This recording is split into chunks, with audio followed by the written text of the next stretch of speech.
черна, черна и влажна.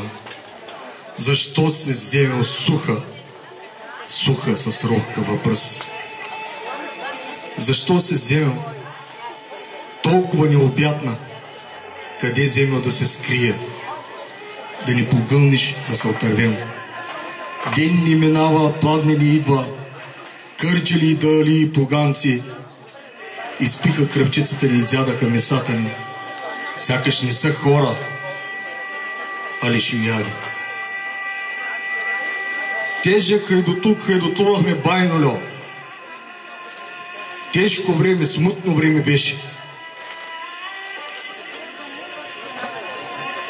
Та се прибрах в бащина къща. Тук, дето майчино мляко съм сукал и дето от бащина грижа съм пораснал. Няма кой да ме посрещне. Всичките в черната земя турих заради този пусти хайдутук. Няма тамаля да ме посрещнеш, китка на тромбона ми да сложиш, в чело да ме целуниш. Няма те душата ми да напълниш. Нали тати така каза? От днес нататък двор ще ви е прашния друм, а дом ще ви е гората. Беше лето 1415, когато душманския огън изгори всичко. Не остана нищо. Нито крепост, нито паланка, нито махала. Пръв този огън душманина запали през лето 1330 на Галипополския полуостров на днешна Гърция в крепостта Цемпе. Но във всяка сива пепел, която остава след огъня, остават и черни въглени. А как се става черен въглен? Те в оня край, като те заприщат 5 душмана, като наръгат майка ти, като отрежат главата, като я хвърлят главата в огнището, като намушкат баща ти на портата. Тъй се става черен въглен. Кога видиш ливито ти да дърпат, като коза за продан към Одрин да карат. Тъй се става черен въглен. Гледаш и нищо не можеш да направиш. Нити са иди, нити са пи. Само сухота в устата ти, смърт в погледа ти. Нищо не ти се еде, нищо не ти се пие. Само тъпалена вода и ти гюри в гюисе. Та пръв от черните въглени беше Момчил юнак, Момчил войвода. През лето 1340 със своите 5000 юнака тръгна срещу армията на Али Паша. 20 000 армия. На 2 пъти Момчил войвода отби армията на Али Паша и на 3-тия път загина. Загина Момчил войвода пред портите на собствената си крепост. Загина и остави рода на бимбелти. А от този род произлязаха по-късно Вълчан войвода и Караджата. Вие пейте кон до коня мияла моя майнолю и юнак до юнака. Но нашия цар беше далече. Подкова си коня и копитата му навратно и остави сред децата и избяга в Никопол. Пръв тръгна Момчил юнак и загина за свободата на България, защото той първи осъзна, че тук идва душманин, който ще остане и няма да се тръгне. И така тръгна огъня към Средец, после към Търново и на 2 лъча към Видин и към Добруджа. И вече през лето 1415 не остана нищо българско. Всички надянаха челмите и когато ги питаха дали каква националност са, те казваха, че са християни. Само ние казвахме, че сме българи.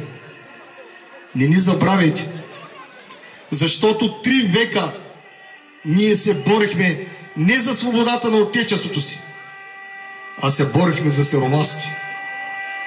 Ние бяхме крилото, ние бяхме тези, които отмъщавахме за вас и се грижихме за вас. Защото всеки ви стрижеше и всеки ви доеше, а никой не ме гледаше.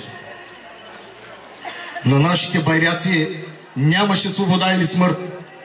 На нашите калпаци нямаше кокарди.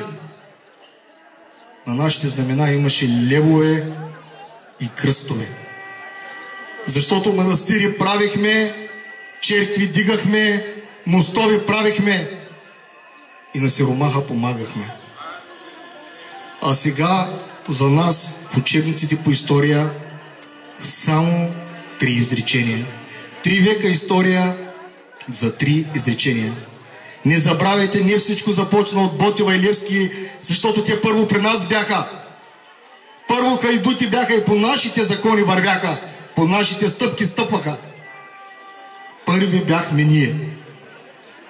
И не забравяйте, когато ви гонеха с челмите, вие викахте християни сме, а ние викахме българи сме и българи останахме.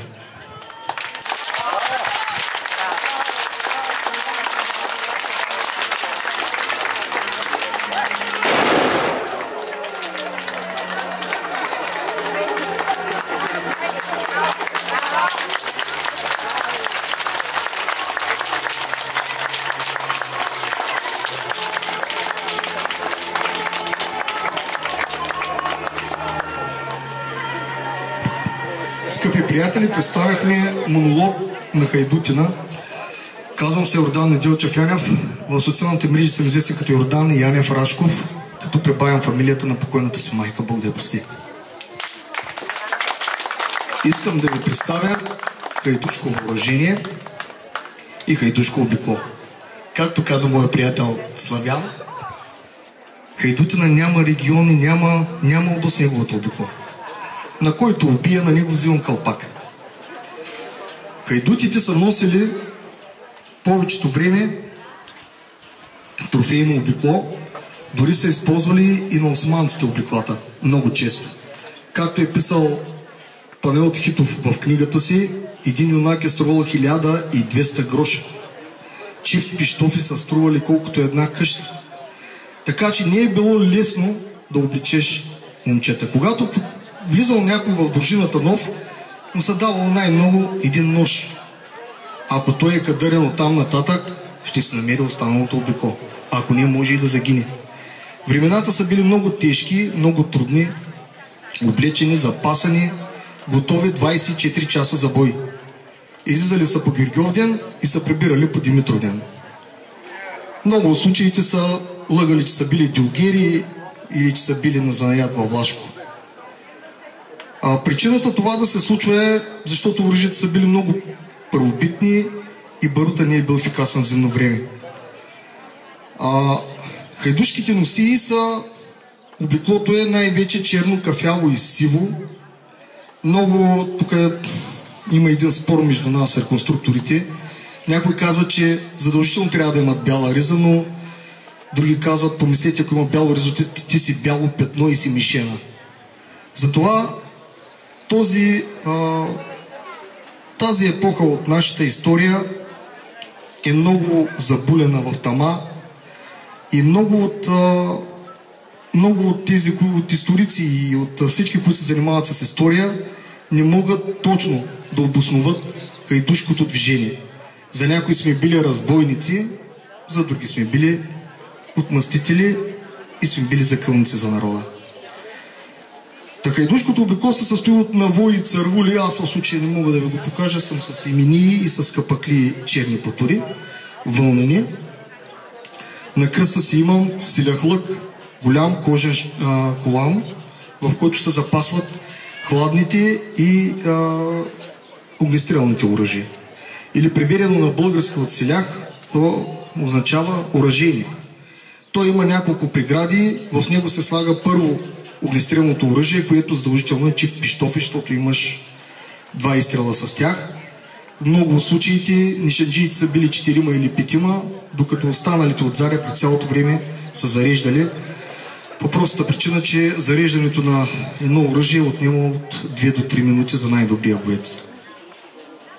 Оръжията са били кремъчни и капсулни. Вече след 1810 година започват да се произвеждат капсулните оръжия. В Османската империя при нас идват по-късно, към 1820 може би.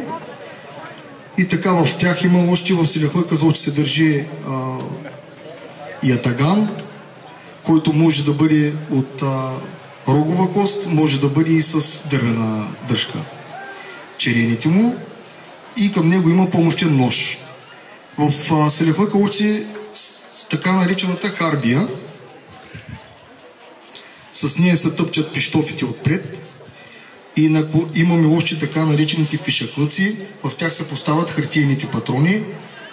Кутия за евзи, в която се слагат евзите или капсите.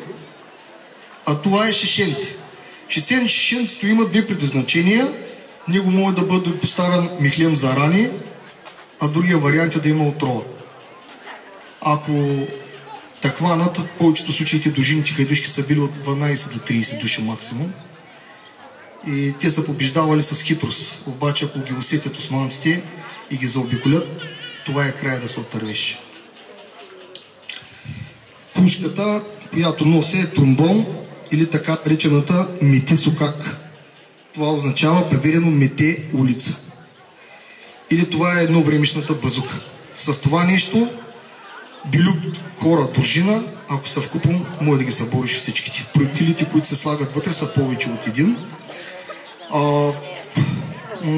При пиратите също са били използвани и са наричани тромбони, но при нас, както ви казах, е мети сокак. На гърдите си нося мощехранителница, тя ме пази. В нея има мощна светия. Турците също са носили мощехранителници, в тях са носили моски. А ние сме се носили мощи от някой светец, който е бил погребан в някой манастир, за да ни пази. Много от случаите задължително публикува е ямурлук. И това, което искам да ви кажа, че са едяли, че вермета са правили банкета е много, много погрешно казано. В много случаи въшките са ги яли са листа от гората, не може ли са да запалят огън, защото са ги преследвали. Правили са пробици по 60-65 км, колкото един вълк. Били са здрави хора и аланкат човек не е бил за там. Това е което мога да ви кажа. Който иска, може да дойде на щанда да поговорим за останалите за оръжията от тази епоха, от моята лична колекция. Благодаря ви.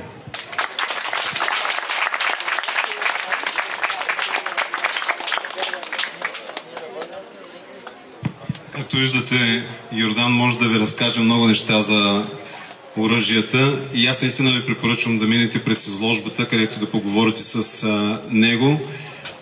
Той истински обича и се вълнува от това, което прави, както и ние от това, което правим. И забелязахте, че това, което в науката се нарича апотропей, а какво точно означава, така насаме ще ви обясня, но това, което представляват шевиците под дрехата, е това, което той ви обясни за мощехранителницата. Има подобна функция. Същата функция изпълняват и шивиците. Неговата изложба е близо до входа на читалището. Разнообразие от оръжия. Изключително много ти благодаря, че си с нас и че ни помагаш. До вечера ще видите още едно негово бижу, защото те участват в много реконструкции като семейство и в спектакъла до вечера участва още нещо, което той носи.